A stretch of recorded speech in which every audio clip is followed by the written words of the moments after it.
So, all the differences that biological siblings might have, we don't usually think of racial difference as being on the top of that list. But over the past few years, there's actually been quite a bit of interest, even a media frenzy, over couples and families around the world who've had children of a different race. Now, I'm really interested in these questions. I'm really intrigued by the presence of these sibling pairs.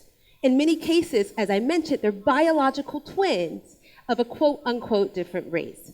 So I've been collecting photos, collecting articles about these sibling pairs, reading about their lives, and I've been fascinated about how the media portrays them as feats of humanity, marvels of science, all because they have a different racial appearance. But what's even more fascinating than these photos themselves has been the public reaction to them. So some people view these pictures as evidence that racism is over. Others, on the other hand, feel as though racism isn't over, but that racial mixture, like this, might actually lead us to the end of racism. Now, as a sociologist, I actually disagree with both of those ideas. But I think that there are two important lessons that we can learn from these photos. Number one is I think that these sibling pairs are the perfect example of how we know that race is a social construction. So sure, these siblings have differences in skin color and even in hair texture, but these superficial differences don't justify the creation of racial categories. There's no biological basis for this thing that we call race. But even as I say this, as a sociologist, I know that race and racism matter. They matter in our society. And when I say racism, what I'm talking about is the unequal distribution of economic, political, and educational resources. But I study race and family. So I'm particularly interested in how race can even infiltrate families. And this is the important part, how race can actually lead to the unequal distribution of love and affection in the same family. So how parents treat their children, how grandparents treat their grandchildren, how siblings interact with one another can all be impacted by racism. And so then the question that drives my work is whether or not it might be true that what love looks like in families can depend on what you look like. Now, I realize that the basic premise of this talk really challenges what many of us fundamentally believe to be true about families. Right? We have a type of collective investment in believing that families are our safe haven. I mean, this is why we have these phrases. Home is where the heart is. There's no place like home. I guess Dorothy said it best. Home, sweet home. All of these phrases really resonate with the importance that we give to families. But what I'm suggesting today and challenging you to do is think about how families are much more complex and contradictory than we ever give them credit for being. So as it relates to race in particular, families can certainly protect family members against racism, but they might also reproduce racism. And when emotions are thrown into the mix, we know that home is in fact where the heart is, but home might also be where the hurt is. Now, for me, in my quest in terms of studying these questions of race, love, and emotions, I was inevitably drawn to an incredible country, and that was Brazil. Now, what most of you may not know about Brazil is that the mix between African, indigenous, and Portuguese populations has actually given rise to some of the most racially diverse families in the world. In Brazil, having a baby is a bit like playing racial roulette because of the uncertainty about which racial features might emerge in the genetic lottery. And even though it's true that racial mixture in Brazil is very high, racism also still exists. Whiteness is still overvalued, and a person's life chances and life opportunities are still shaped by their physical proximity to whiteness. So what does that mean? A person's skin color and hair texture and facial features can all come to shape their life outcomes. But again, this takes me back to that question that I began with. We know that racial appearance matters in society. But might it also matter in people's families? How might racial appearance impact how people are treated within their own homes and with their own family relationships? Now, you might be thinking, okay, this sounds like an exciting project. And Brazil was certainly the ideal location for this project. That was a no-brainer for me. But there were some barriers in my research. First, I had to learn Portuguese. And then after overcoming that barrier, I had to deal with my own skepticism about whether I would actually be able to observe some of the dynamics about which I'm talking about. And so in one of my earliest trips to Brazil, I met a woman by the name of Ana. Ana was a local student at the university. And when I told her that I was interested in studying race, love, and family, she had the following response. She said, "Ah, yes.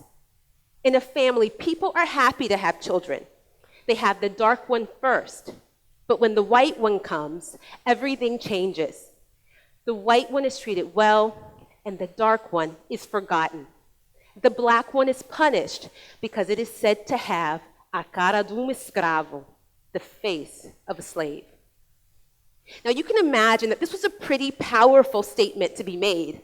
But it also made me feel as though I wasn't so far in left field with this interest that I had in capturing race, love, and emotion in families.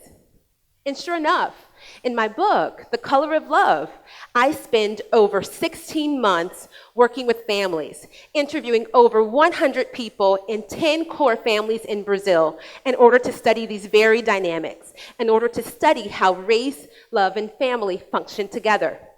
And sure enough, I found a number of examples that resonated with what Ana had said to me about the face of a slave. So first, I met a woman by the name of Dona Elena.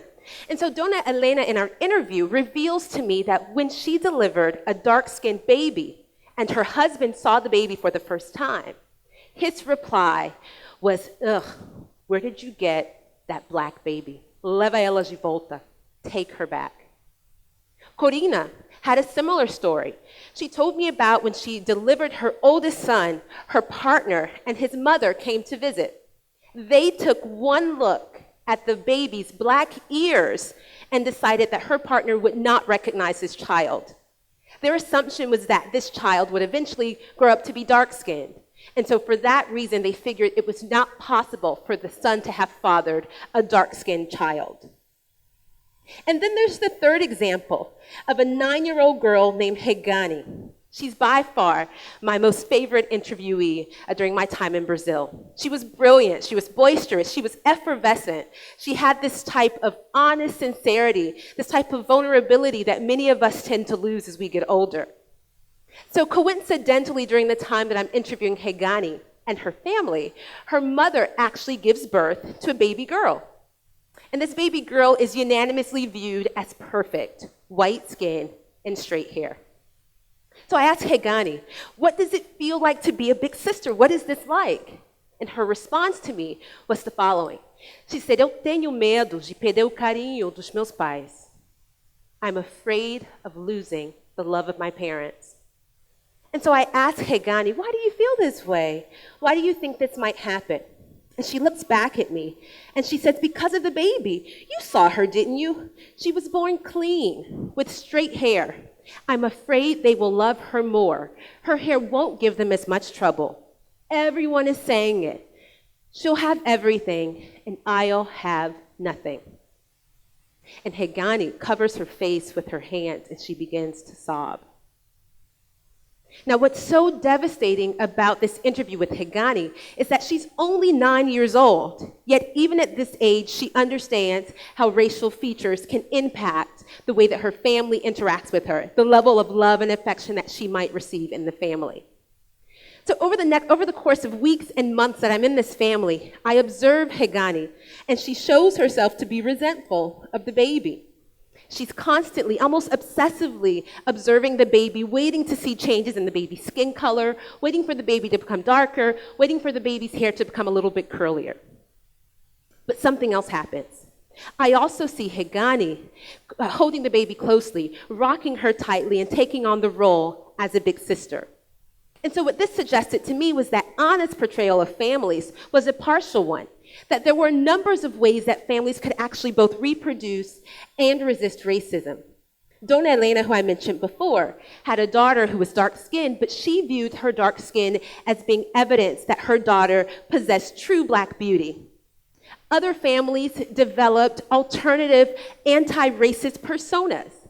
The best example of this is a father who insists that I call him Pantera Negra, the Black Panther. He names himself after the Black Panthers in the United States and has a radical political agenda that involves raising the racial consciousness of people in his neighborhood. He introduces me to his wife, who he calls the Panterona, the Big Panther, who also is committed to the same thing, to raising racial consciousness. Now, what do all of these narratives tell us about racism in the United States and Brazil? Well, any effort to eradicate racism has to leverage the power and the influence of families and communities. But not just that.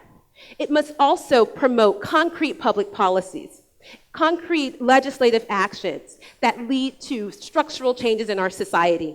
I love the example of Pantera Negra because he really shows the importance of global linkages. In his case, he's building on the Black Panthers. Contemporary social movements now, like Black Lives Matter, are also exceptionally successful because they're relevant both in the local context, but also because they're relevant in the global context.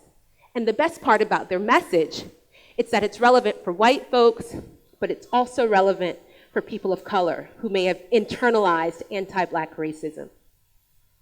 So where do we go from here? Frederick Douglass says, power concedes nothing without a demand.